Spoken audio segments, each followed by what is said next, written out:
The Four Nations Cup is now in our rearview mirror. The question now becomes, how does this affect the players who were involved in that, now back with their teams, moving forward down the stretch? To speak to that, here's John Liu. John, it's the first game back for Josh Morrissey and Connor Hellebuyck.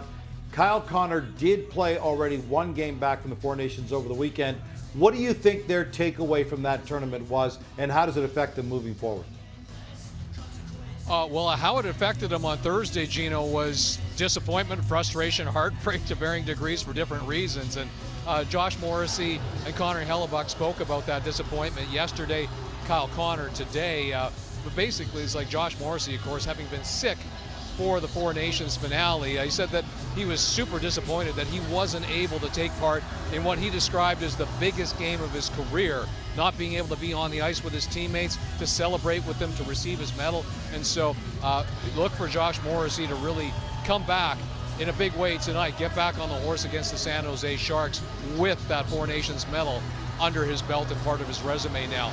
Connor Hellebuyck yesterday said that he is still getting over the heartbreak of losing to Canada last Thursday night, but looking forward to getting into the final push, the final stretch of the homes of the regular season, because the Jets have been running hot, and he's looking forward to being able to continue what he started and put the disappointment behind him. And Kyle Connor spoke today and said that that he was frustrated, he was disappointed with how the tournament had gone for him. It wasn't how he envisioned that it would go, and so he's using that as motivation for the home stretch, and we saw it already on Saturday night. He had a big part in the game-tying goal late in the game against St. Louis, and then sent it to overtime and then had the shootout winner. So Kyle Connor is already proving it, that he is using that disappointment from Four Nations to use it as fuel for himself to try to be as the best version of himself for the Winnipeg Jets as they go into the final stretch of the season. Speaking of the final stretch, Johnny, the Jets have won 9 in a row. A great time to have a season's longest win streak, less than 2 weeks to the trade deadline. A good time to prove to the general manager, hey, we should be all in. How aggressive do you think Kevin Cheveldayoff will be between now and the deadline? I think, Gino, that, well, I mean, he's proven, first of all, that he has been aggressive over the years. Like, he's been very active in acquiring second-line centers. If you go back to 2018 and 19, Paul Stastny, Kevin Hayes, that have been very, well, certainly Paul Stastny was a very integral part of the Jets' success in that 2018 run through the conference final. And then last year, a month early, prior to the deadline, getting Sean Monahan for 2C, getting Tyler Toffoli at the deadline. So Kevin Cheveldayoff certainly has had a history of being aggressive, but the moves last season did not pan out. And you look at how the Jets have been this season, being at or near the top of the league all year long. Well, Kevin Cheveldayoff said at the halfway point of this year that he is not going to be making moves that would potentially mess with the chemistry of this team. The Jets have been one of the elite squads in the NHL this season, and so any move, whether it's impact or whether it's depth, he has to make sure, and he wants to make sure, that anybody that he brings in is going to be a good fit with the group that he has in hand right now. The chemistry and the culture that the Jets have has arguably never been better, and so he could be aggressive, but the deal has to be there, and it has to be the right deal that will be a good fit in the dressing room, as well as one that will help the team on the ice. All right, Johnny, learning from the past. You mentioned the Jets are an elite team now. They were last year as well. Second best record in the West during the regular season. Then they get ousted in the opening round in 5 games. With that in the back of their minds and the comfortable cushion they have in the standings right now, how do you think they should handle this stretch drive so they're better prepared for the playoffs?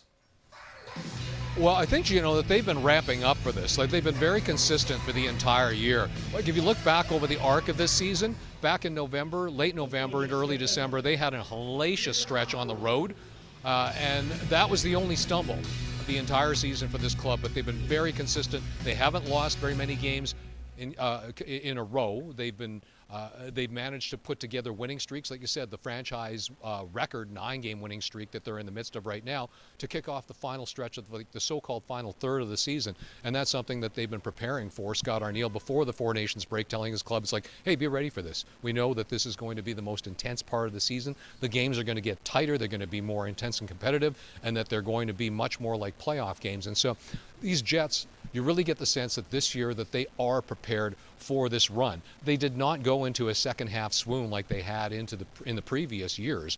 And so it really feels like this group has learned from its mistakes from the past, whether regular season or certainly in the playoffs. They took last year's playoff loss to the Colorado Avalanche hard. One and done. They were desolate about that. They were despondent. But they knew that they had to learn from that experience, and they have been applying that as the year has progressed. And so really this team has been building up scar tissue, and you can sense that they are better prepared for this home stretch where it's going to get more competitive and that they will be better prepared for the playoffs. And getting back to those three key players, Connor, Hellebuck, and Morrissey, what they take away from those experiences, Scott Arniel said today that it was really crucial for three of their key players to get playoff experience in February, because he feels like that will benefit the club as they go into the home stretch there and into the most difficult season where the Jets have been underwhelming in recent years. This is where they have to prove it, down the home stretch and certainly from mid-April onward, Gino. Johnny, Connor Hellebuck's on a pace for 62 starts, and that doesn't even include his starts at the Four Nations. Is getting him a little extra rest down the stretch something that we should expect from the Jets? I don't think you can expect it. They've pretty much mapped out the season, Gino, and Connor Hellebuck has proven time and again that he is a workhorse, like a real throwback in that regard, somebody who can routinely play 60, make 60 or more appearances and still put up elite numbers during the regular season. Now, having said that, the playoffs have been where his numbers have not shone, but that hasn't been completely Connor Hellebuck.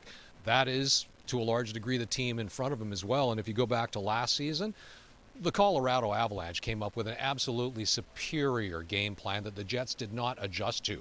The Colorado Avalanche did not play the Jets in the playoffs like they did during the regular season, where Winnipeg swept Colorado during the season series.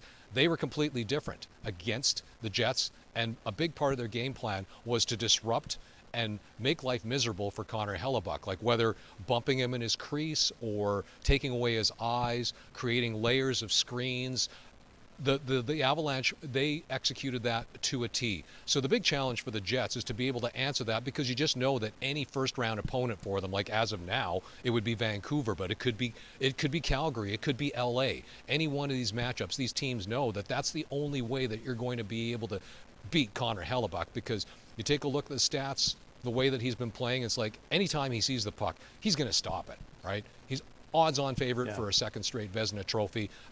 So basically, for Hellebuck, you can expect that his workload will be similar, if not the same, all the way down the stretch. But again, you know what? The second season is coming, and that's when he and his team are going to have to prove it. But I believe that the Jets will be better prepared to make life easier for their all-star goalie. It's best on worst tonight in Winnipeg. The Jets enter with a league-leading 81 points. The Sharks, 37. A nasty little mismatch, at least on paper. John Lewis joined us from Winnipeg.